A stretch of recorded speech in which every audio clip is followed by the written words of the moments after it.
तिरुपती बालाजींच्या विवाहाची पौराणिक कथा। तिरुपती बालाजी म्हणजेच श्री व्यंकटेश्वर स्वामी यांचा विवाह पद्मावती देवीसोबत झाला होता। या विवाहाची कथा विष्णू पुराण आणि स्कंद पुराणात सविस्तर वर्णन केली आहे। श्रीनिवास आणि पद्मावती विवाह कथा। प्राचीन काळात एकदा भगवान विष्णू आणि देवी लक्ष्मीमध्ये मतभेद झाले। त्यानंतर लक्ष्मी देवी वैकुंठ सोडून पृथ्वीवर कोल्हापूर येथे वास्तव्य करण्यास आल्या। भगवान विष्णू त्यांना शोधत पृथ्वीवर आले आणि त्यांनी व्यंकटाद्री पर्वतावर श्रीनिवास म्हणून वास्तव्य केले। त्या काळात अक्षराज नावाच्या राजा आणि त्यांची राणी धरिणी देवी यांनी अनेक वर्षे संतान प्राप्तीसाठी तपश्चर्या केली होती।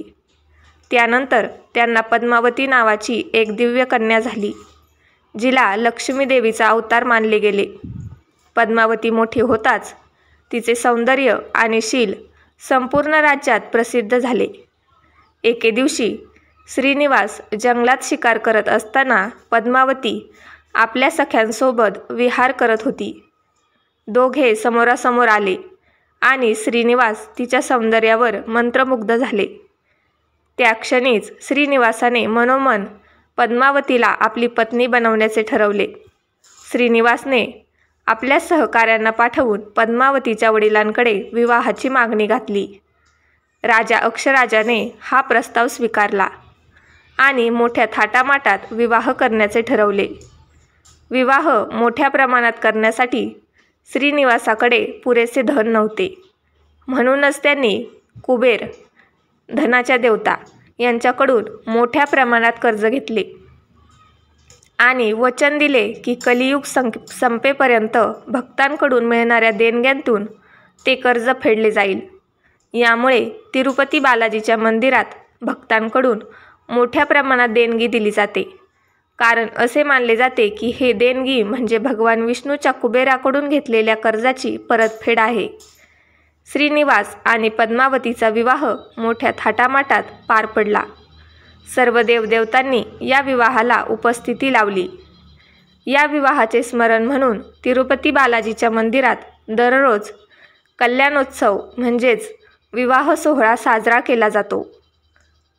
कथेचे महत्त्व आणि श्रद्धा। वराह स्वामींचा आदेश। व्यंकटाद्री पर्वत आधी वराह स्वामींच्या अधिपत्याखाली होता, म्हणून आजही तिरुपतीच्या यात्रेच्या वेळी प्रथम वराह स्वामींचे दर्शन घेतले जाते आणि नंतर बालाजींचे। दान आणि कुबेर कर्ज। भक्त तिरुपती बालाजीला मोठ्या श्रद्धेने देणगी देतात, कारण हे भगवान विष्णूंच्या वचनपूर्तीचा एक भाग मानले जाते। कल्याणोत्सव परंपरा। दररोज तिरुपती बालाजीच्या मंदिरात विवाहविधी केला जातो, ज्यामुळे भक्तांना त्यांचे आशीर्वाद मिळतात। भगवान विष्णू आणि पद्मावती देवीचा हा विवाह केवळ एक पौराणिक कथा नसून भक्तांच्या श्रद्धेचा भाग आहे। या विवाहाच्या माध्यमातून दानाचे महत्त्व, भगवंतावर श्रद्धा आणि विवाह संस्थेतील दिव्यता अधोरेखित होते। आजही तिरुपती बालाजीचे दर्शन घेणाऱ्या प्रत्येक भक्तासाठी हा विवाह एक आदर्श भक्तिपथ आहे।